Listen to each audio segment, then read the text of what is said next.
The wandering man of East Tennessee who's still looking for a penny on the side of the road. Come on up here, Jeremy. Chairman Faison. Whew.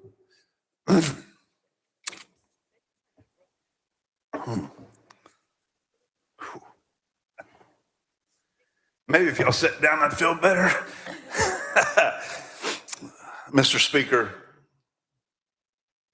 thank you for your leadership. And Madam Speaker, thank you for being here. It's overwhelming to see each one of y'all here standing with me. And I always like to know about people's lives. And I look at who's standing up here, and I know a little something about everybody's life in here. Got people up here. Almost everybody who's worked for me in the last 16 years is here tonight. And I guess save one. Everybody else is here, and I can't tell you what that means to me.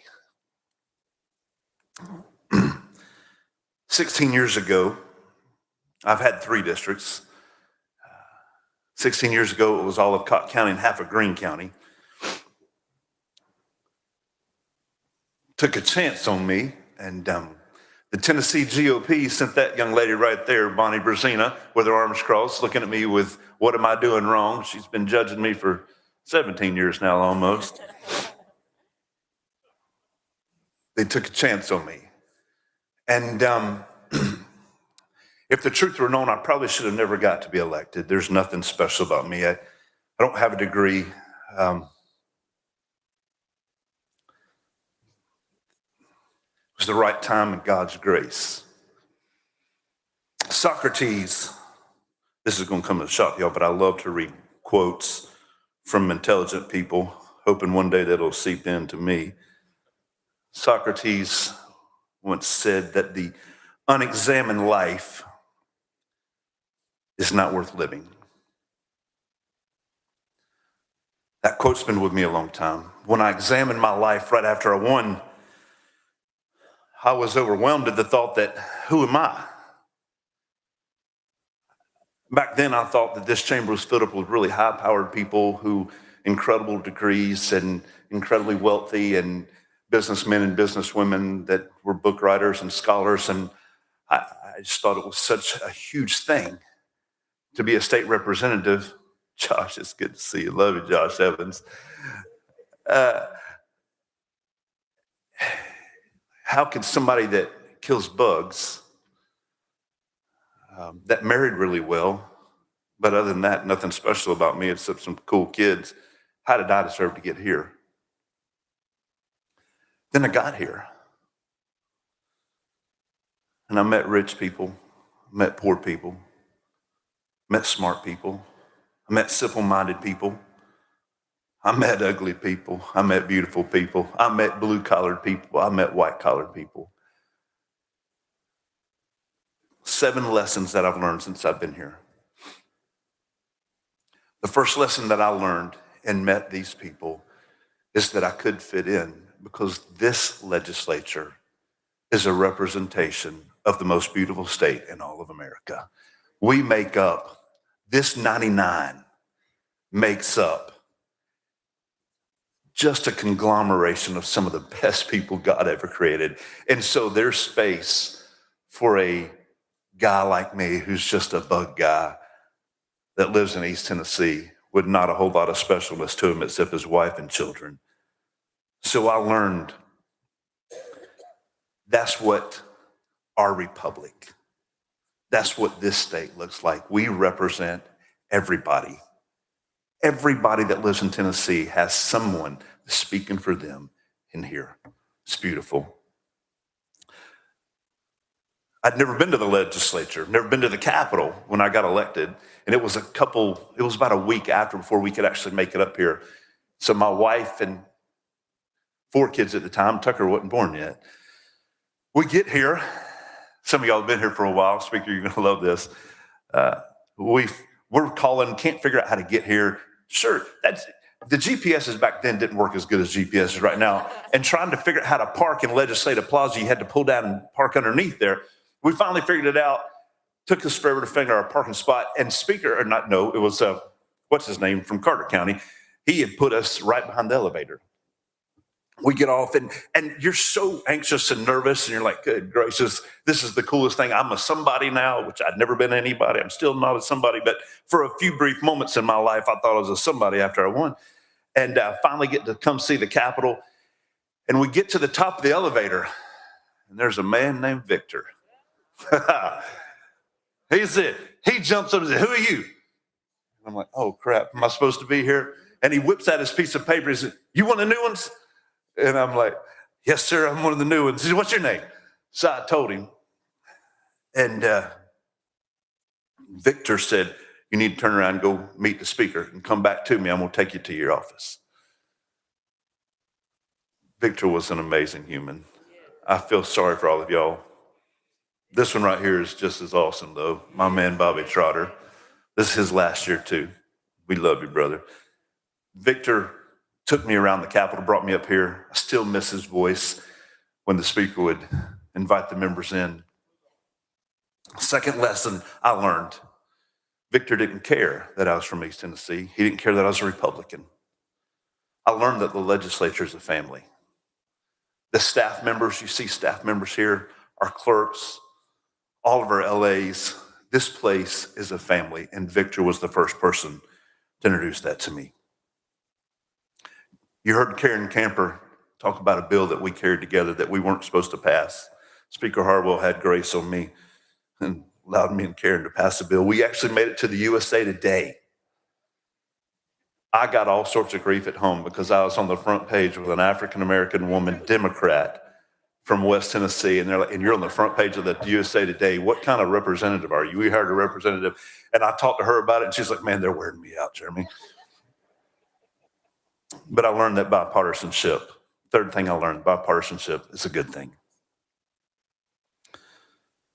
One day I was really frustrated at Speaker Harwell because she wouldn't put her foot down and do something. And I didn't tell her I was upset, but unfortunately, it slipped out at the 5 o'clock caucus. And her deputy speaker was a wonderful human who I will forever love, named Steve McDaniel. Some of y'all will remember Steve. 3 or 4 days after I said something that Speaker Harwell should just do this, blah, blah, blah. I was a freshman when I was running my mouth. Steve McDaniel showed up in my office and sat down. Whoa, what's the deputy speaker doing in here? He began to tell me what this institution meant to him.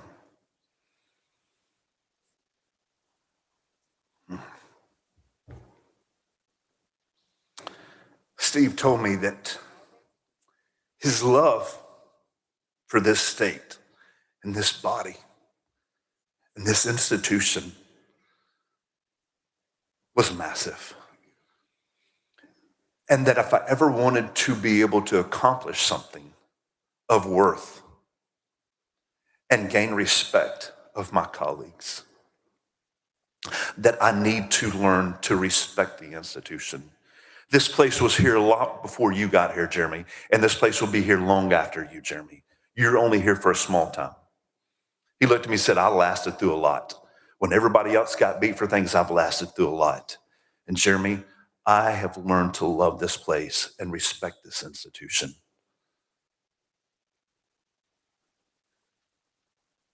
When you learn to respect the institution of what we've been granted for a small vapor in life, you look at it differently. You all of a sudden look at your colleagues a little bit differently. You don't look at them as Democrat or Republican. One of my colleagues one time a couple of years said, Jeremy, I really just can't stand the fact that you're so kind to the Democrats.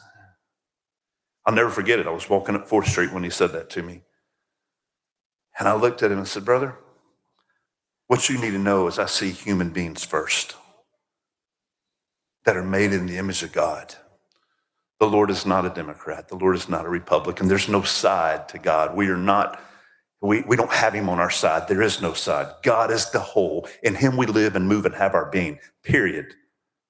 God transcends any party stuff. And it is incumbent on me to love my neighbor.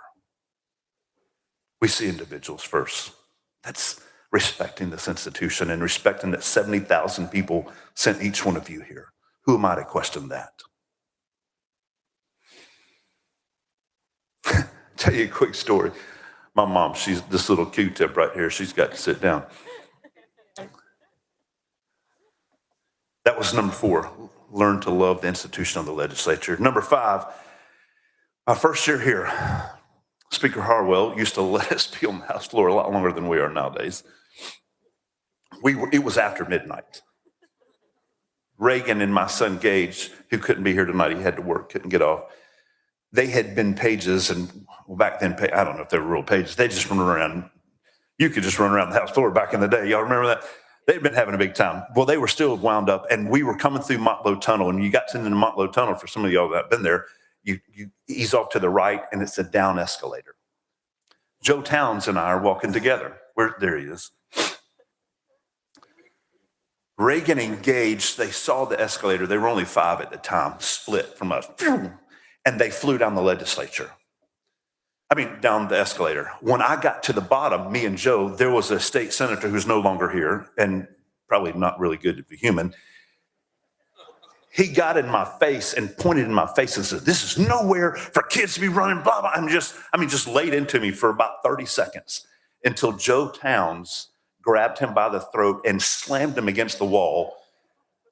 Guys, he literally had him up against the wall and was leaning in on him and telling him what he was going to do to him and cussing him. And I'm like, dear God, whoa, holy smokes. That lesson that I learned, that even when we disagree, we ought to defend each other from foolishness. I learned that night. Joe Towns is a Democrat, a Memphis Democrat, African-American, and he stood up against a white senator and slammed him by his throat against the wall and lit into him at 12:30 at night on my children's behalf. He didn't care because he knew what that senator was telling me was bull crap, and he wasn't going to put up with it.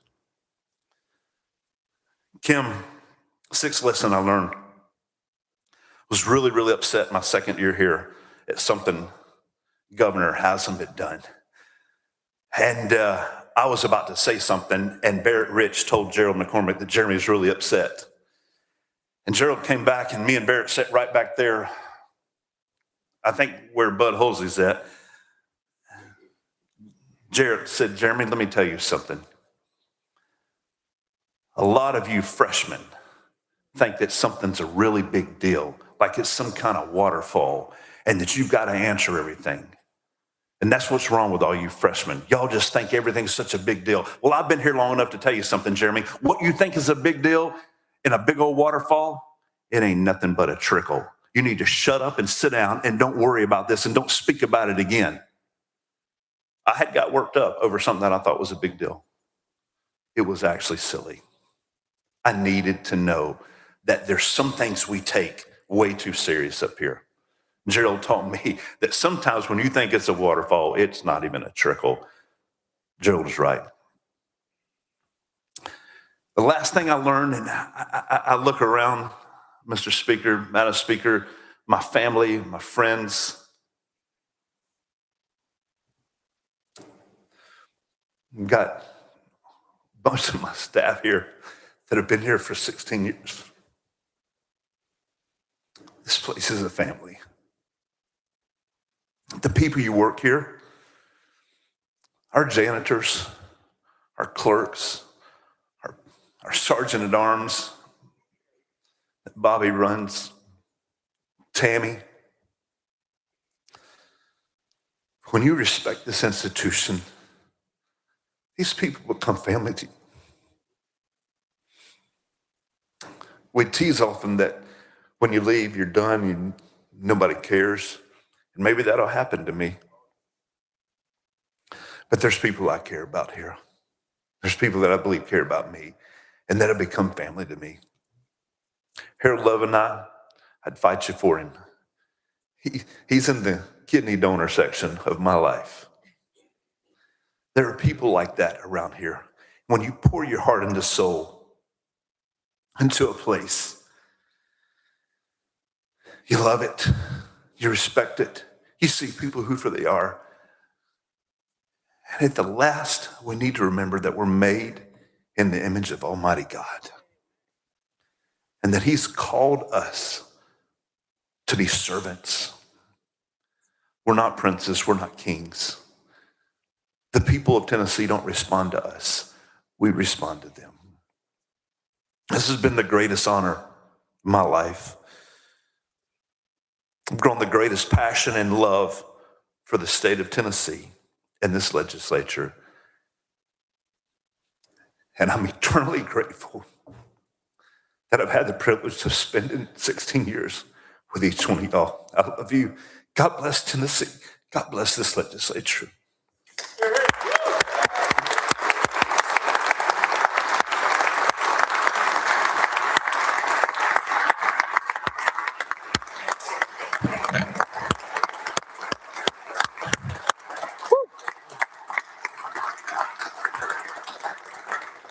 Big Lambert. Jeremy, you may have missed it, but your mother was holding up a sign that said, I renew my motion.